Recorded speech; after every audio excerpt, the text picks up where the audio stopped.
base want him to compromise with Democrats that are calling him racist on a deal that'll give amnesty to 700,000 illegal immigrants? Because that is how GOP hardliners will see it. And what about Democrats? Do they want to close the deal? Will their base want to compromise with someone they think is a racist in a deal that'll help him build a wall? Because that is how Democratic hardliners will see it.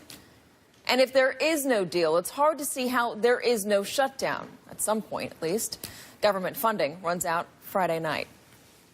Joining me now is Democratic Congressman Gregory Meeks of New York, who is a member of the Congressional Black Caucus. Congressman, thank you for being here. Good to see you in person. Katie. What do you want the Democrats to do? Do you think that they should walk away from a deal with Donald Trump on DACA? Well, I think that the president has already walked away from the deal. It was a bipartisan deal that, as I understand it, was worked on by both Democrats and Republicans.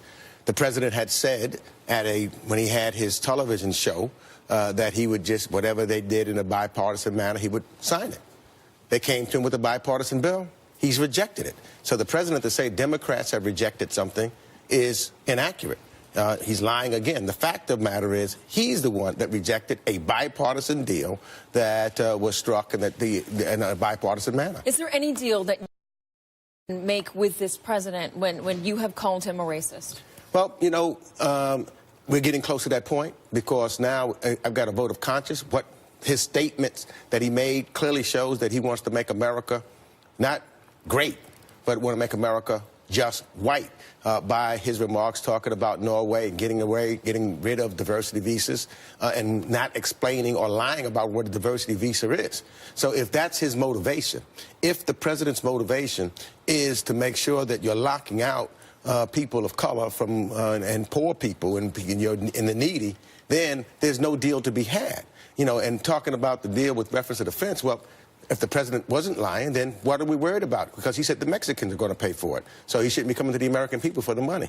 Well, what about, well, extend that. I mean, if you think maybe this is not the president to make a deal with because you've got to vote your conscience, are you going to continue on with that? Will the Democrats, or should the Democrats, do you think the Democrats should be trying to shut down the government? Oh, the Democrats are not trying to shut down the government. It's not the Democrats that shut down the government. It's clearly the president. The president already had an opportunity to make sure that we could work collectively together. If the president thinks he's going to have all of his way and just do it the way he wants to do it, then he, in fact, wants to shut down the government. So I'm not going to allow the president to try to flip it and say the Democrats are shutting down the government. It's not Democrats at all. It is the president who is shutting down the government. Can you vote for a government funding bill if no DACA is included in it? No deal for Dreamers? No, I think that we've got to take care. The America that I believe in and why America is the greatest country in the world is because of its diversity. And there's those young men, young boys and girls who've grown up to be men and women. They've got to be a part of this country because they are a part of this country. So you will shut down the government if there is no DACA deal? Again, I'm not shutting down the government. There was a deal that was done. There was a deal that included DACA and others. And this is how the government and how we work. But so you will not vote for the government funding bill if there's no Dreamers included? Dreamers have to be included in it. And if that results in shutting the government down, are you going to feel... It's not me shutting it. The president has said... That's not you.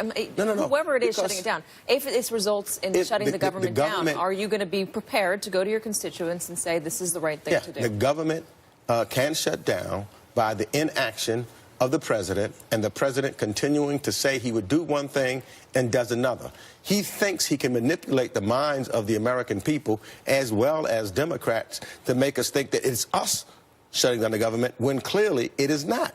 And if you talk to Lindsey Graham, for example, and other Republicans, they want a deal. They came to the president in a bipartisan manner, and he is the one that rejected it. As I was reading the open, I mentioned a congressman that said he could be the leader of the KKK. That was Congressman Gutierrez. I saw you react out of the corner of my eye. Do you agree with him? Well, you know what I say is you judge a individual by their words and their deeds. The words and their deeds. And the words and deeds of this president has inspired members of the Ku Klux Klan.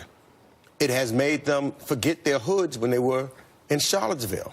It has talked David Duke to say he agrees with the president.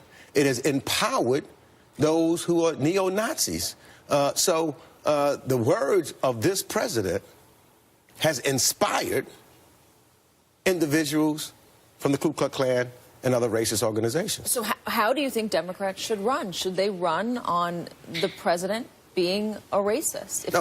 If you feel like that, and that's feeling pretty strongly, voting your conscience, talking about the words and the deeds inspiring the KKK, should the Democrats be running in 2018 on a different platform, on a platform that says we don't believe in a president who we think is a racist? Listen, what we should run on is the truth. The president's running on lies.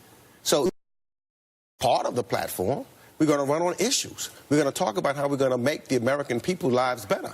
When we think about this president, not only is a racist, but when you look at the policy that he's putting forward, he's hurting people.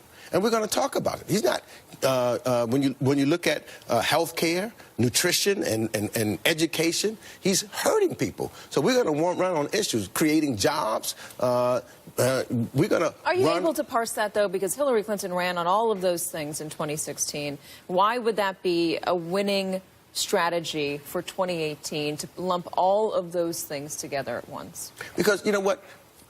Barack Obama won twice. That gives me my hope in this country that those 15 to 20% that might have taken a chance on Donald Trump, that they understand that he's not the way to go. And they'll come back to their senses, and we will. And so I think we need to focus on that, because I think that though there's 30% or so of Americans that no matter what, as Donald Trump said, whatever he does, they will vote for him.